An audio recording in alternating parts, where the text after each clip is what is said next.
Hello everyone and welcome to our live webinar called What Happens When You Get Back to the Office. We're hosting this live session on Thursday the 14th of May. It is part of our series of COVID-19 pandemic resilience webinars looking to draw on some of the insights that we've observed over the last month or two.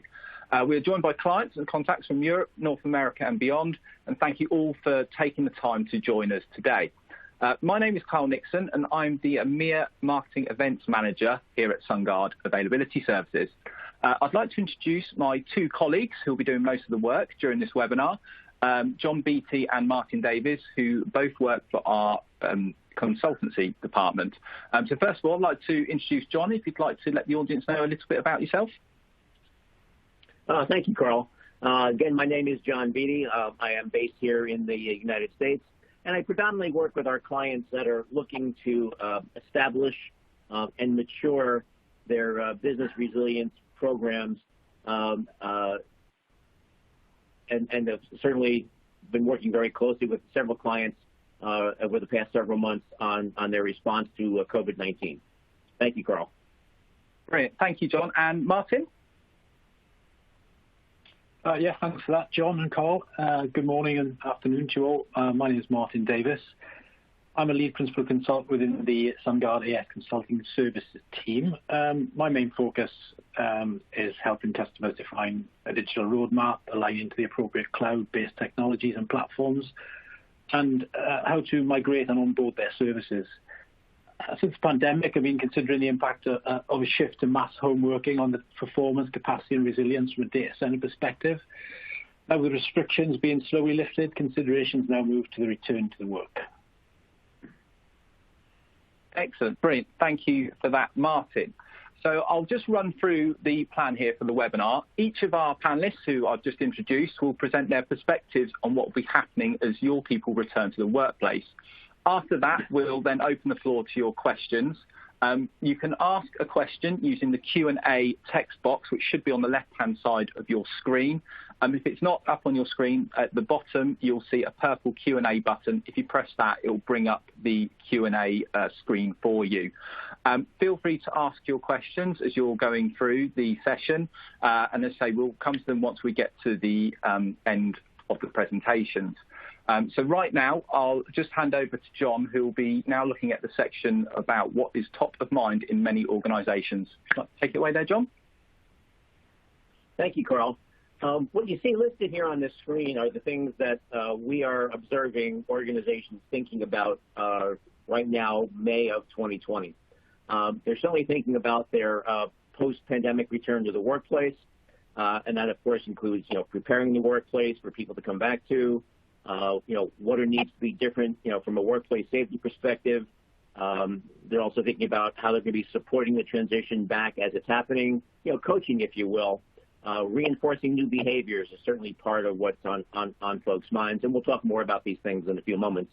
And they're also addressing, how to maintain productivity through and after the transition. The second item there is around, also being ready for, future pandemic outbreak. Many organizations are thinking about the possibility of a wave 2 or even a future pandemic situation. Hopefully we'll never see a COVID-20 or 21. But pandemics are now top of mind in many organizations, and they're also concerned about, the upcoming hurricane season and tornado season or wildfire season here in the States and other events that may be occurring around the world. So there's kind of that combination of future pandemics as well as other events that they're thinking about. Probably the most interesting new behavior that we're seeing in organizations is that many organizations are thinking about preparing about reimagining resilience. And it's really about being ready for the next major disruption of any kind. And probably just as interesting is organizations are thinking about being ready for inquiries from their board, from their investors, and those organizations that are regulated. They're already getting inquiries from those entities around what are you doing in order to improve your business resilience. Some organizations have responded well to COVID-19, others not so well. But clearly there's a renewed thinking about business resilience across most organizations that we deal with. We're also seeing that organizations are thinking about further challenging their vendors, and that's actually happening in several clients that we're working with.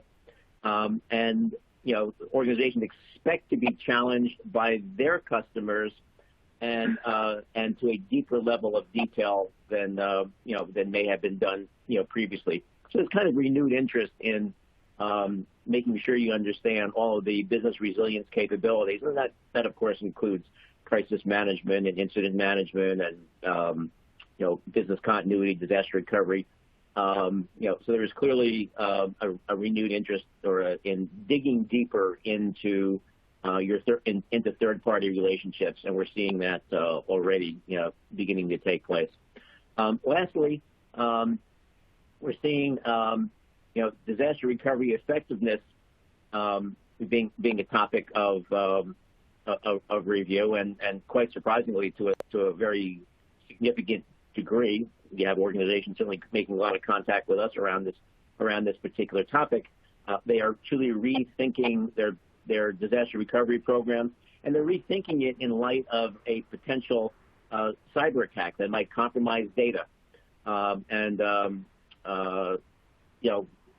those kinds of scenarios, in many cases, a traditional, typical, smoking hole disaster recovery program is not quite as effective in dealing with a successful cyber attack that compromises data. But we're going to be more or less addressing the first topic and to some degree the second. But during the Q&A, we can certainly answer questions that anyone has on any of these topics. Okay.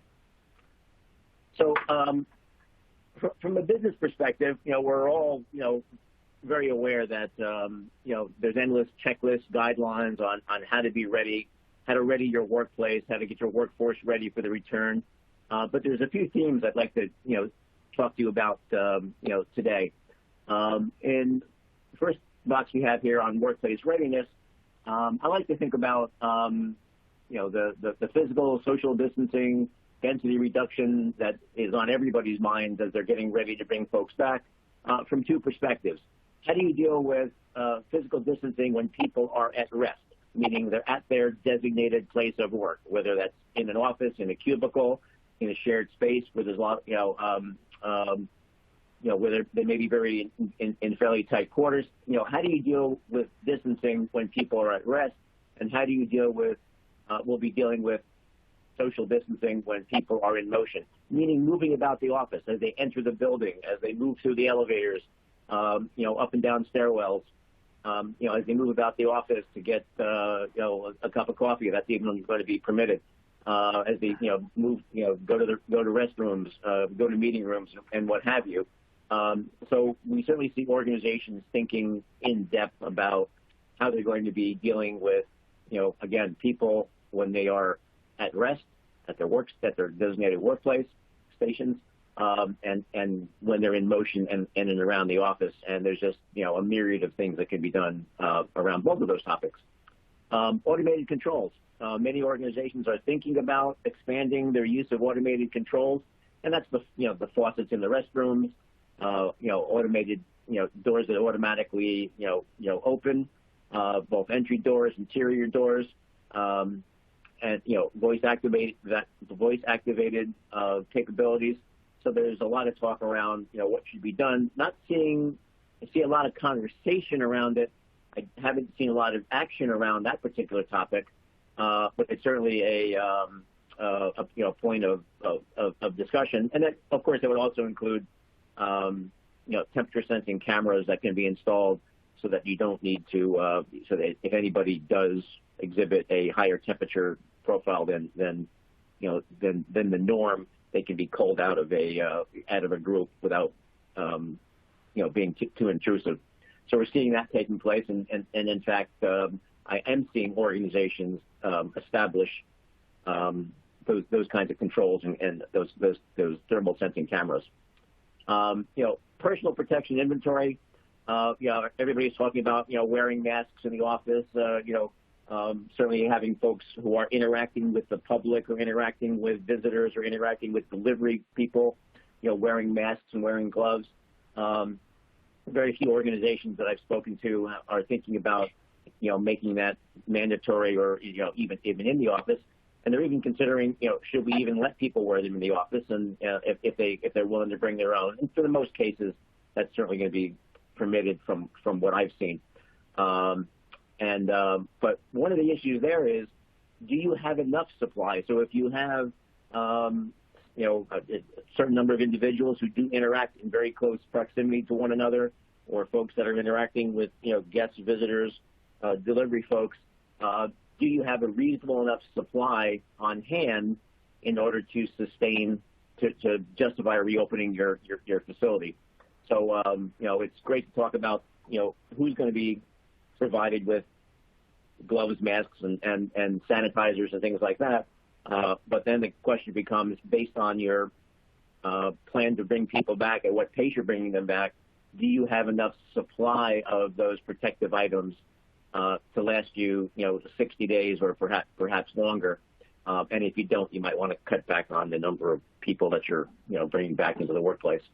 And of course, applicable, health agency and, guidelines, making sure you're compliant with all that. And it's going to be different place to place. And then, areas, I'll just use New York City, as an example. Many people who work in New York City, when that does finally open, live in, neighboring states. And there's going to be different restrictions on and permissions that are allowed between, New York, Connecticut, and New Jersey. So if there are differences, you have to account for the fact that you may have people who are, coming to your workplaces from other nearby states or other nearby provinces, whatever the case may be. So there's that whole, issue of dealing with my local governmental guidelines, but then I also have to be aware of the guidelines of neighboring entities. If we think about, the people themselves, the folks you're bringing back to the office, return to, work, health guidelines. So are you going to ask people to kind of self-check themselves? Say, here's a checklist of things. If you have been out of the country, if you have, have had a fever, if you've had it, been exposed to someone with COVID-19, and a whole laundry list of things that could be mentioned, are you going to give them the option to opt out of coming back, on the scheduled date and time? We did talk about the differing state and provincial orders.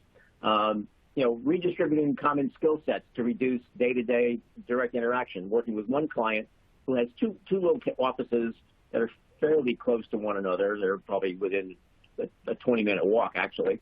So what they're doing is, some people who have a particular expertise on a particular subject matter, they're actually thinking about splitting them so that some of those people work in one location and others and some in another, so that if there was a illness brought into the facility and spread around amongst the workforce, that it would not impact everybody with a particular skill set.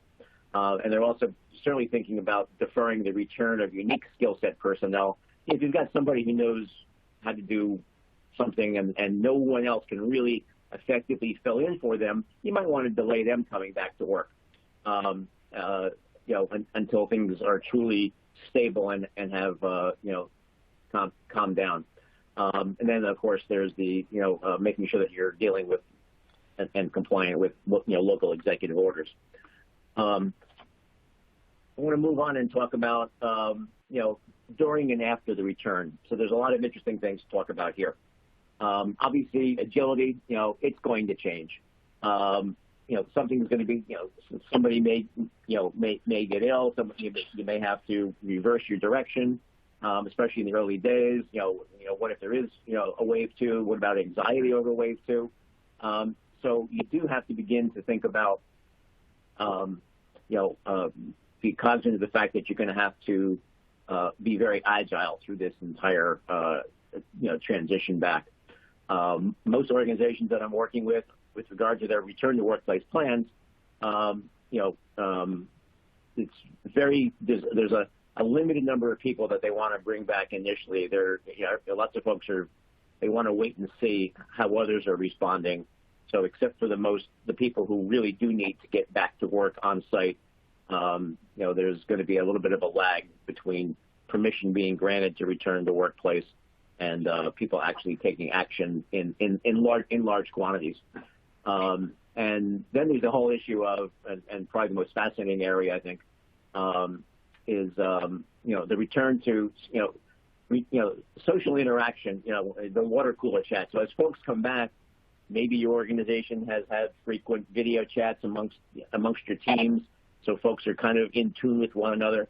But many organizations haven't done that. So what you can probably expect to see there is, as people do come back, they're going to be chatting with one another. How are you? How's your family? Did you have any issues? What challenges did you face? There's going to be that kind of chat, and organizations need to be thinking about how they can address it. And certainly one area that we certainly recommend to organizations is, to the extent you can, and especially prior to returning, take the time and get those teams together and let them, let folks encourage people to speak with one another and get small groups. You don't want to have 50 people on a call, but 5 or 6 people in different groups, and kind of let them interact and chat and get the social aspects of their lives out of the way. Again, to try to minimize, cross conversation and to deal with that, in motion issue and when people do get back to the office. And then, of course, we're also seeing organizations thinking about more of an in-office and remote work balancing. So, giving people the option to, work from home more frequently than they may have been permitted to do in the past, especially where it's proven to be quite effective.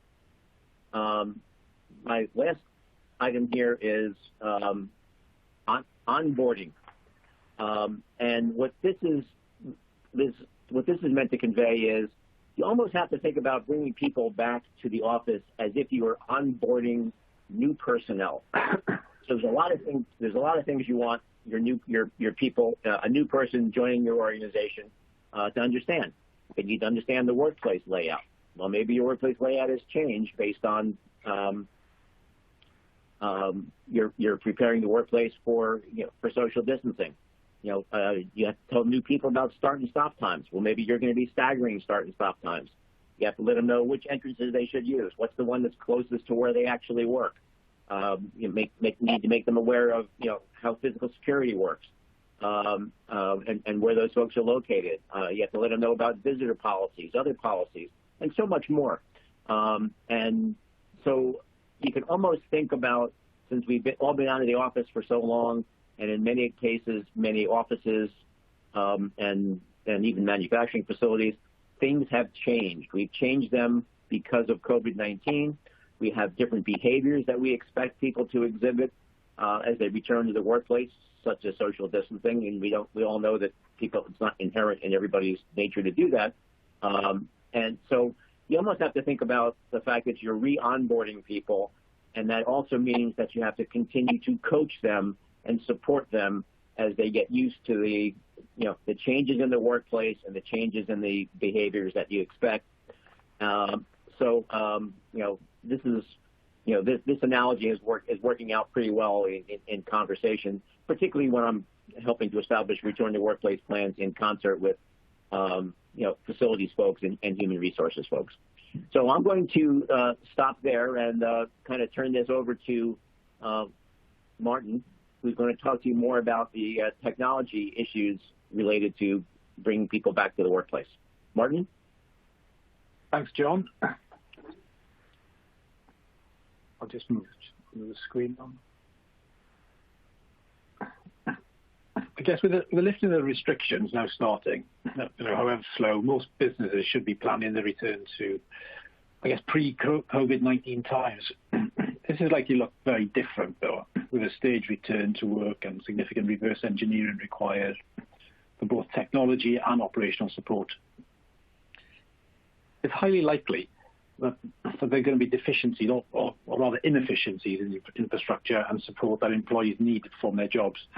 effective platforms to enable employee communication, connectivity, and collaboration, all of which have become even more essential for the workforce to sustain business success. Departments should now review the new operational procedures, compare these to pre-COVID-19, and identify areas of improvement, any deficiencies to understand the gaps, and for a new operational model.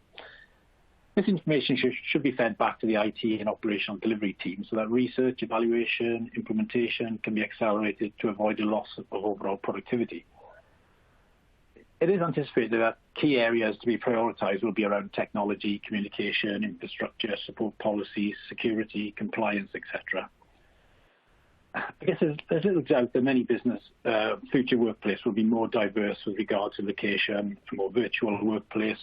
We'll need a change in technology infrastructure, capacity and flexibility and bandwidth, security policies, as I said, operational support. Even where the majority of workers return to being office-based, some policies, meetings, events, customer interaction may incorporate a much more virtual approach, resulting in a combination of advantages and challenges. While supporting customers through the pandemic over the last few months, Sungard has also had to maintain our operational functionality, which in turn supports our customer base. Operating a virtual workforce can create efficiencies. However, it does present many challenges as well. These are in terms of infrastructure capacity, not only in terms of physical hardware and communication to sustain the mass move to home working, but also in areas of customer and employee-to-employee engagement and a changing culture. For many businesses today, working remotely and having digital meetings is part and parcel of their working culture. But post-COVID-19 is likely to become more mainstream, with more businesses maintaining the existing, somewhat forced model of the new normal. There are many different areas that need consideration as part of a return to the work plan, from a technology, operational and IT project team perspective. From a workplace perspective, apart from the facilities and compliance issues to be planned, John was talking about these around cleanliness, distancing, staged access, etc. Work areas which recently have been unused and often untouched from a technology perspective need preparation for usage. Often like a car, IT equipment needs to be used and maintained for best performance. But we have included a number of points here that should be considered. This is certainly not exhaustive and is generally specific to different business requirements, but power on and functionality testing of working positions is key to lightening the IT support burden, bearing in mind there may be a short-term increase in device failures following months of inactivity or being powered off. Maintenance of printers, photocopies and other devices in communal office areas is often provided by third parties. So any constraints for support service delivered there must be coordinated and agreed, and there may be compliance issues to be thought of there. It's absolutely not difficult to miss that the shift from office to home working causes significant impact on performance to access cloud, on-premise or SaaS applications and data, as well as the added security implications.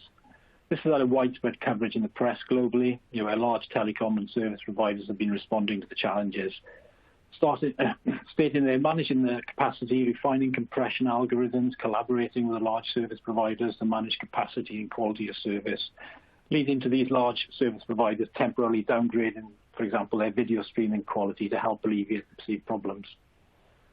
But there can still be bandwidth bottlenecks at the entry point to business data centers and cloud services, for example, corporate networks, unused to having the majority of their connections coming in over VPNs, virtual private networks.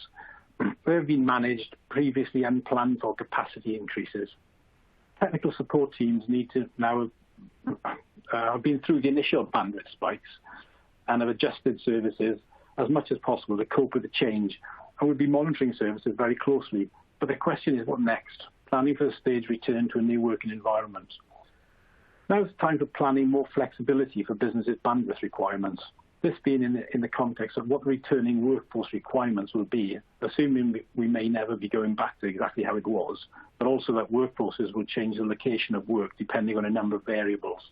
Where people live, where the customer base is, where project teams are aligned, and also the suitability of the social distancing within each of these environments. If businesses want to embrace this new way of working, they will need to review existing network connectivity infrastructure capability. For example, the ability to easily increase and decrease bandwidth at a data center's entry point, really have bandwidth as a utility. Provision for a culture with more internal digital meetings requiring more land-based bandwidth, especially with the new confidence people have in using video and other presentation tools. There's an ability to efficiently prioritize critical data types, making sure productivity of your core applications are maintained. If flexible location working becomes more acceptable or the new normal, in-flight architectural projects will need to be reviewed and take this into account.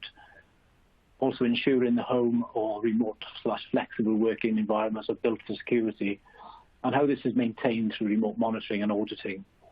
As more information becomes available from governments with regards to lifting of restrictions, a phased plan for the reverse or re-engineering of the configurations for the shifting IT data and bandwidth laws must be implemented, as and when the return to this new office workplace commences.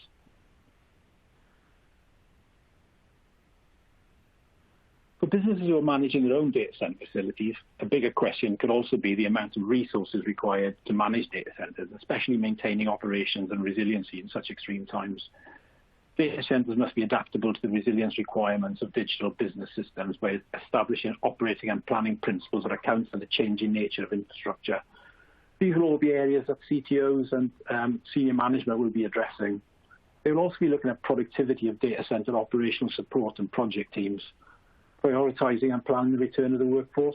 Technology configuration changes recently taken need to be reviewed and reverse engineered, specifically thinking about a flexible architecture to accommodate a flexible workforce of office, remote, home, or mobile working. Returning devices will put stress peaks on the central IT infrastructure, and this needs to be prioritized. Clearly, a big bang return is not going to happen, but consideration needs to be given to the volume of devices not having directly connected to the corporate network for a number of months, returning in large quantities. Device policies need to be adjusted with regard to security, backup, software updates, etc. And the additional load on the IT support department this could bring. Stringent security and monitoring must also be considered during this period. There's also the case of in-flight projects, which I've slightly mentioned earlier. In the two to 3 weeks following the COVID-19 restrictions, businesses stabilized from an IT impact perspective as the infrastructure, bandwidth, management and operational tasks have been adjusted to cope with the change in the workforce access. There are now a number of decisions to be made with regards to project prioritization and resourcing. Two for consideration may be prioritizing and maintaining the productivity of the existing in-flight projects.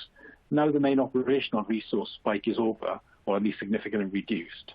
Resource prioritization of staff can be focused back on replanning these projects. These projects will need to be reviewed, taking into account that current working environment may have changed for the foreseeable future or indeed permanently. And creation of working parties consisting of business, HR, facilities, finance, and IT resources to ensure that the underlying IT infrastructure and operational support model is ready for the returning workforce, ensuring there's a balance of productivity, culture, cost, and innovation. Obviously, different businesses will have different pain points and different priorities, but certainly these are all common widespread issues that are being planned for as restrictions are lifted and for the workforce's commencement of this return. And at that point, I think we're going to move to a Q&A, Carl. Yes, brilliant. Thank you for that, Martin, and thank you, John. And we will indeed be moving on to the Q&A. So we've got a few questions that have that come in for us. So I'll start off with this first one, which, John, I might get you to answer. What thoughts do you have about who should be first to return to the workplace and who should hold off? Just good one to start on. Oh, yeah, terrific question. And every organization that I'm working with around their return to workplace plan, we're having conversations around this, and there's no set answer that's you can take forward as a rule. But I'm thinking about it with my clients from 3 perspectives. There's the folks that you need to manage and control the facility. So that's your security folks who take care of your mechanicals, and the folks who make sure that the facility is stable, operational, clean, and all those things. So you obviously have those folks there. Then there's the folks that you need to have come back because they're part of your revenue generation. They're part of your, they might be doing things that can't be done remotely. So you might want to be bringing those folks back, first. And then there's folks that don't really need to be in the office, but you need to have them in the office. And I'm thinking about folks like your human resource people, your management. In order to make employees feel comfortable that the workplace is a safe place to come back to, it's important that you have some senior leadership there. Maybe not all. You might not want to bring all of them back, but you want to have a certain element of your management on site early on, and you probably want to have your human resources people to create that sense of comfort that this is a safe place to come back to, and also to be able to very quickly deal with any issues that may arise as you bring folks back. So clearly the folks who manage and control the facility are first and foremost, and again, physical security is certainly part of that. Folks that need to be in the office because that's the only place that they can do their work. And I say office, could be a manufacturing facility, anything along those lines. And then the folks who need to be there to create a sense of comfort. So that's my thought on that. Okay, brilliant. Thank you for that, John. And we've got a couple of questions that are kind of linked to each other, so I'll try to combine them to make it into a concise question. I think a lot of this is to do with the news that Twitter put out today regarding home working. So the main thing is, we're thinking about continuing to have some of our people to work from home for a while. Is that something that you guys have seen in other organisations? And Martin, I might get you to answer that one first. Yeah, certainly. It's a good question as well. So I guess certainly the feedback we're getting is that, while restrictions are starting to lift at different speeds in different regions, I don't think businesses are in a mass hurry to get everybody back, to the office. I think there's been a lot of positive, sort of feedback, from a productivity point of view that's been maintained. I said, internet bandwidth aside, as I say, I think feedback is just telling us that productivity is I wouldn't say increased. That might not be correct, but certainly maintained. Notwithstanding the fact that actual business activity may be fluctuating. I think many businesses will be reviewing their position about this. I'm not saying that staff will be permanently home workers, but certainly being more flexible where being office-based for tasks which require being in the office, I guess, or certainly having a choice. I guess that brings in a few other issues around legislation, tax, health and safety is a bit of a minefield, but not taking into account, I definitely think that this could cause a general culture change in the making towards sort of a much more flexible home working policy and remote working policy mixed in with going to the office when you need it. That's the sort of feedback I'm feeling we're getting from different organisations. Yeah, I'm going to jump in. I'm going to jump in and comment here if you don't mind. So I'm going to use two examples. One is one of my clients, and they have already made the determination that some departments will be on permanent work remote, and however people can come in and to share desks if they so choose. Now that's not going back to you can come in anytime soon, but some departments they have actually decided it will be up to the individual if they want to be permanently work from home. But yet they will be providing a shared space that, for those folks, if they do decide to come in for a reason, maybe there's a particular meeting to attend, or what have you. So I'm definitely seeing, that happening. And I'm going to go even more closer to home. My daughter works in a law firm in New York City, and her department, she unfortunately has an hour and almost about a 2-hour commute to work, each day. And she is being transitioned to permanent work from home, and because it's working so well. And what's interesting there is her manager in the past was absolutely against having anybody in her department working remotely. That has now made a total transition, and now they're in the process of moving to permanent work from home. So it's clearly happening. Organizations are thinking about it, and it's not just Twitter. Yes, indeed. I suppose as well with the home working thing, there's, especially here in the UK, and I imagine with several other countries, there are still legislation and health and safety and bits and pieces to go through, which I think Martin mentioned as well. But it has slowly become a normal that there are still some challenges around it, certainly. We've got time just for one quick question before we start wrapping up here, because I know we are slightly over time. We've got a question here. I'll ask it to you both, see if either of you have got an answer for it. Are we getting closer to the demise of the desktop PC once the post-pandemic reviews are carried out? How might this affect things like work area recovery and types of services like that? I don't know whether John or Martin, which one of you may want to try to take that one first?